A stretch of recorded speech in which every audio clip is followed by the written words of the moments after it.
Hello, hello. I'm just gonna sometimes restream. I use restream usually, but sometimes I switch to StreamYard because I find I'm just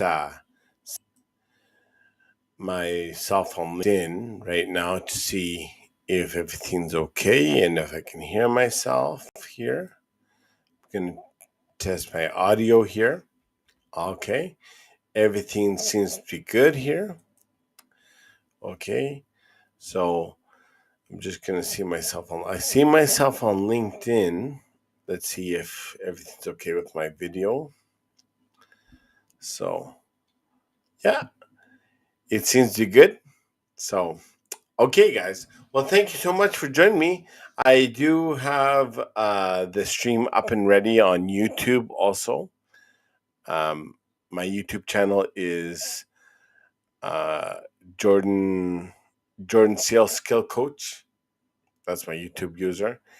And there are some people, well, there are people viewing on YouTube, and for those here on LinkedIn also, um, give me a like, drop down below if you're here listening to me. Where are you from? Share with me some wins of your business. I always like to be encouraged by other people's wins, and I'll share some wins with you. Basically, I just wanted to. This live is about big changes because I listen to feedback. Usually, people get kind of weird when asking for feedback because that means maybe as a coach that diminishes your exclusivity as an expert. It's like when you ask for feedback as an expert, but still maintain that same position as an expert, right? And that's what this is about. And again, comment down if you're watching this on replay, comment down your takes on this too about feedback. And what's a balance? Let's say if you are an expert, right, and you ask for feedback, does that mean that you're not an expert? Or does that just mean that you ask for feedback? So it's something very interesting on the solopreneur coach journey that I found at the beginning when I thought, well, I got to be appear strong. I got to be a leader. I got to be this. I got to be that. I'm leading. You know, I can't ask for feedback too much because then people are going to have a wrong impression of me that I don't know what I'm doing. But nothing, in my opinion, maybe this is a controversial opinion. Maybe you're not going to agree with this. The more you ask for feedback, the more of an expert that you appear to be. The real experts, the real leaders are humble and always want to improve their methodologies and strategies to get even greater results than before. I mean, you could be an expert and you can have your results, and that's proof enough that you're doing a good thing to that you're doing good things. That could be proof enough to yourself. That could be proof enough to other people that you work with. That could be proof enough to everybody around you. But that doesn't mean that you shouldn't improve. You should be continually asking for feedback. Now, it's true. We should ask for feedback to the right people. Obviously, right? You don't want to get some false information. You got to do your research, obviously, right? But to never ask feedback in the first place is a mistake, right? So, good rule of thumb is if a person is ahead of you in your journey, ask feedback for them. If you're with your clients, also ask feedback with your clients too. I don't see the big deal. I mean, they already paid for your services, so ask for feedback. Maybe not continually, but like maybe in the conversation with the client, just say, hey, you know, um, I just want to know your feedback. How do you feel about it? How do you feel about this? Can it be simpler? Can I explain it in a different way? How do you feel about this? Ask them, and then they will give you their answer to improve. Now, I find there's a balance in this. Of course, you still want to be a leader, of course, but there's a balance, especially with your own clients, right? Obviously, uh, if you ask feedback too much, well, then that gives the wrong impression. But there has to be a balance, right? You can ask for feedback, and then they give it to you, and then you improve, right? Like for instance, I a couple of weeks ago I made a training video that I was gonna post that I said that I was gonna post on my profile page, but I received feedback. Like the majority said that the training,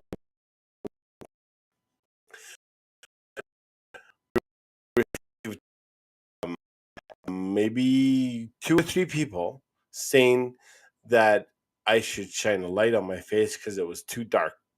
It was too dark, and they really couldn't see me. They could hear me well, but and also the way I explain things. I need to be a little more simple in my words, and so on and so forth. So I took their feedback to heart. They came from a meaningful place. They didn't want to hinder me. They didn't want to see me fail, of course. Of course, you really got to see if the people are trying to make you fail. If they're trying to make you fail and they give you constructive criticism, or they give you criticism and they're trying to make you fail, well, then, of course, you take it with a grain of salt, right? But even then, my perspective is if they hate me that much, you know, something I can improve to be a better person, to be a better coach, to be everything. So I take it as constructive criticism. Now, if, as I was saying, so I made adjustments in my video, I got a light, all right? Because actually, I had a light before, but I had a warm light before, but it broke, so I didn't really use it. But I got another light. I got, I raised the volume on my microphone here, just so that people can hear me and people can see me. And they their way by having it more organized, by having my thoughts more organized. So stay tuned for my new training video that's going to be up on my profile next week for sure. And if I receive feedback on that, well, then I'm going to put on my profile. But if I receive feedback, I mean, I may have to change it again, but hopefully everything's good now. but but again, this is a kind of interesting thing, right? I mean, on that, well then, are we? I'm gonna put on my profile. Yeah, I'm just checking my uh, audio. Okay, on LinkedIn. Okay, it seems to be good. So interesting, right? Because my question is, are we still an expert if we ask for feedback? I think so. I mean, it's very, very important as an expert to ask for feedback, even if we're established expert to ask for feedback with our clients, with our friends, with other coaches, right? It just makes you better all around. And with this has been a big part of my journey too. Even though I've gotten results that I want to get, sky's the limit. I mean, we all have the potential to be that entrepreneur that works from home with a big with a big um with a big, like, I always joke around with my peers who are coaches, with a big yacht in the Mediterranean Sea, you know, um, living the lifestyle, but at the same time, teaching people to be better, right? There's no greater endeavor than this, right? Teaching people to be better with the right skills, with the right strategies. And this way, you help them, right? You help them to be better. You help them be more successful than they are.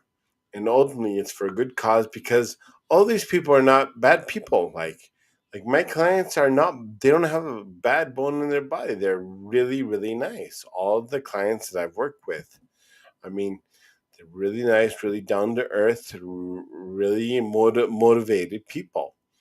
And really, I can't say enough good things about my clients, really. And every single one of my clients have has had success and results. Um, so much so that they've had this freedom to spend more time with their families and work less. I mean, what could be better than that, right? Uh, I don't think, well, anything's better than that, right? Spend time with your loved ones, make more money, have the freedom of what you want to do, work less at your business with the right sales strategies, you name it, sky's the limit. So I'm just going to share like a personal story back in 2013. Of course, when I started this coaching business, well, not many people, some people give me suggestions, some people give me feedback, like my clients especially, and I didn't listen to them because I was too proud, or I thought that I was expert. I was leading them and I was expert, they were the client, I was here and they were there. And worst that is the worst attitude that I could have had. No wonder I was having back then um, a client every 6 months. When people ask me what I did, I didn't even mention my business. I didn't. I was so ashamed of my results, and because of this inner pride that I had, I didn't ask for feedback. I thought I could do it on my own, and boy, I did fail. So much so that I abandoned my dream as a coach because I really wanted to work more to help people, of course, and attain the lifestyle. Not a rich lifestyle. I wasn't after riches, but I was after freedom. I was after this sense of fulfillment when a client of yours gives you excellent feedback, right? Excellent suggestions, gives you excellent feedback, So let's see. I'm just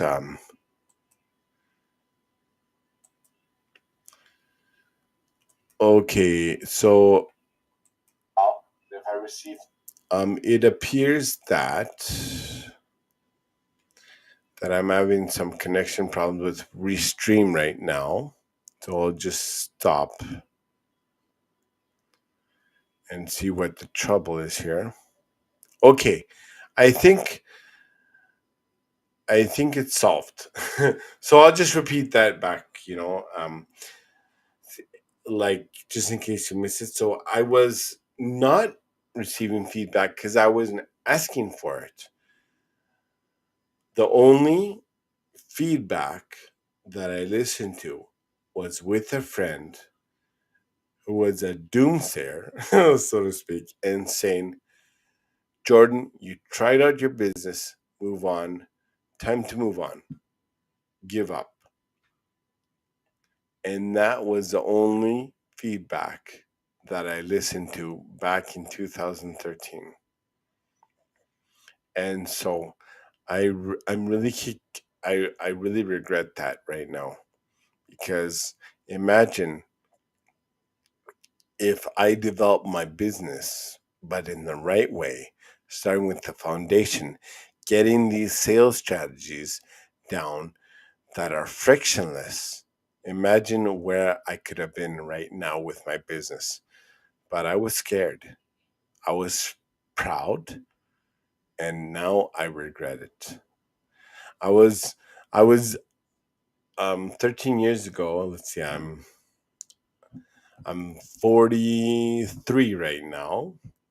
So I was around 30 years old. Even even at 30 years old. Mm, well, that was 13 years ago. No, 2013. Let's see. Uh, it's okay. So yeah. Um, so 2022, 2013. So yeah, that's like 9 years ago. So 9 years ago, I'm 43 right now. So that was 33, 33, 32, 33 years old. I thought I was a big shot. I thought I could formulate these strategies on my own. But no, nothing could have been further than truth. And the feedback that I listened to was the worst feedback that I could have gotten in my entire life. And I listened to it. So after that, I abandoned my dream. But off and on, I think about it. I think about having my own clients, what it would be nice to have my own clients, just because the freedom that it allowed you to do, working from home, everything was okay. You can go on spontaneous fall vacation whenever you wanted to have these strategies in play, right? But again, I failed in that. And so all you have to do is just push through the pain and just focus on bigger and brighter things, right? Now, what I do, I ask my clients for feedback. I asked them if the session was helpful. I said, "So was this session helpful?" Yeah. Well, yes. What? Why do you think? Why do you think it was helpful? And what can I do to improve? Usually they say, "Oh, wonderful! This is helpful. This is this is what it helped me with." Da da da da. And off and on, I get like feedback, like constructive criticism from my clients, and I'm saying, "Okay, thank you so much." Maybe it's a little bit too much information. Usually, I'm a scatterbrain, I'm a chatter. I like to chat, so usually it's my mouth need to be controlled a little bit, need to formulate that more words in a simple way. But this is improvement, of course. Does this mean? Of course not. It's my weakness. It's my weakness that I need to improve on. Just like Elon Musk. Elon Musk has like he's the richest man in the world.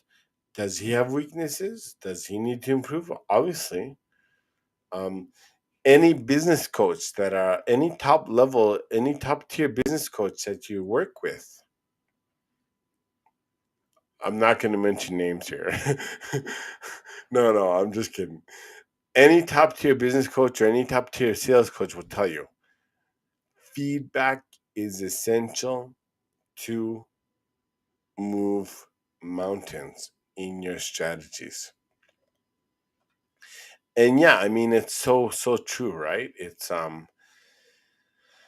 and so ask for feedback from your clients and you'll see like mountains of support for you if you do. And hopefully you'll get hopefully you don't listen to the wrong feedback like I did. So what I mean is learn from my mistakes and learn from your mistakes also. And as you truck along in your solopreneur journey, and if you really believe that you can get the results, like I kept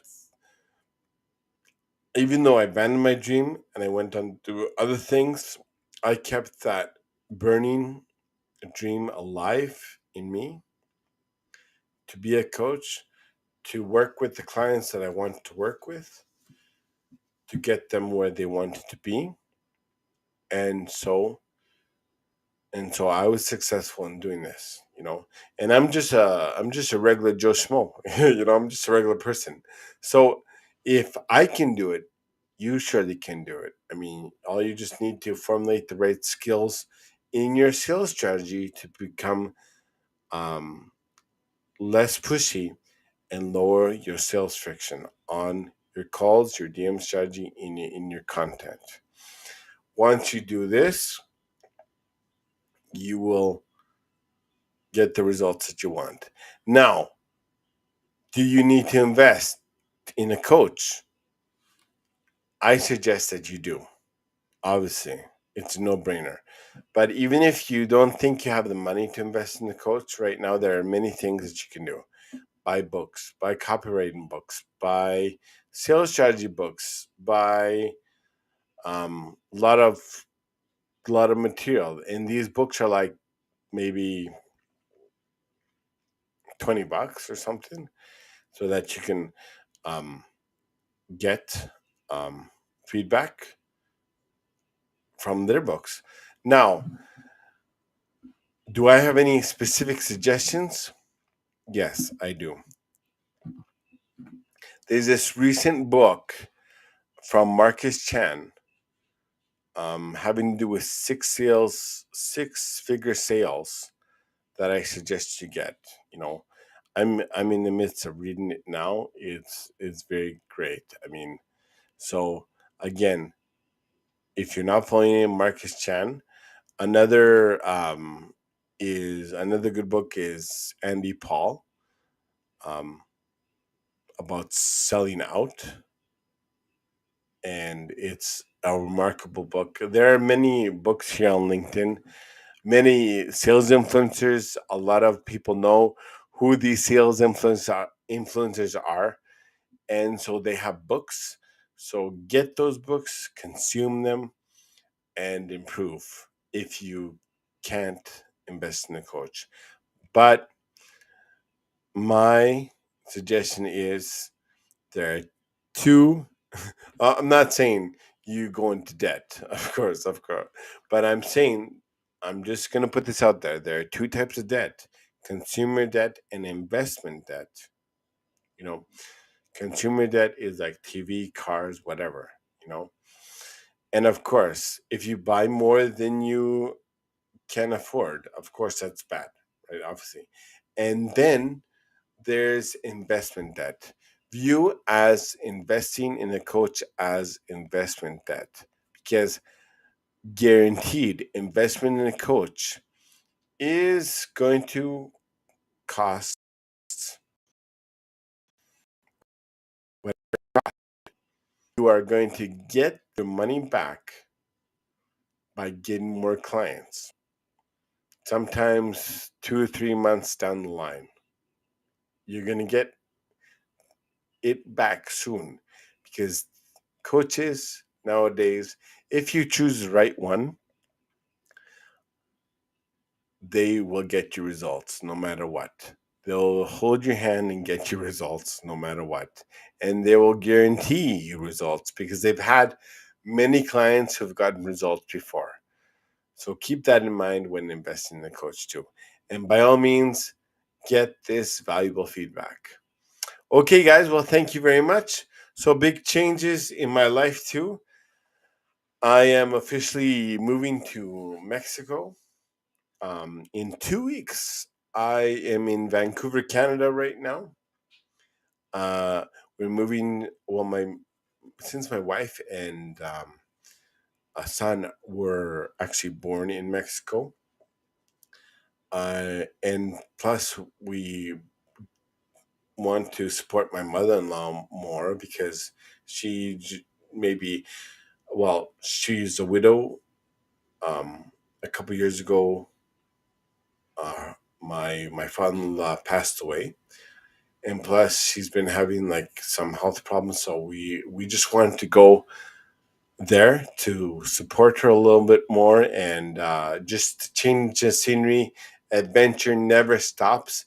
And again, I couldn't be happier with my results here on LinkedIn, and I couldn't be happier with working from home, because this allows me to work in Mexico, to work anywhere in the world with these strategies and still be afloat, still make a living.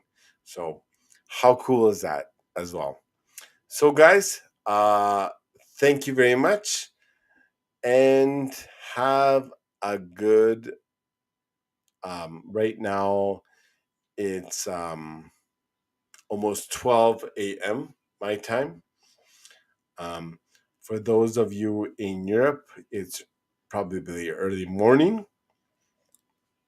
So have a wonderful day and have a good Sunday too. Okay, guys? Bye bye.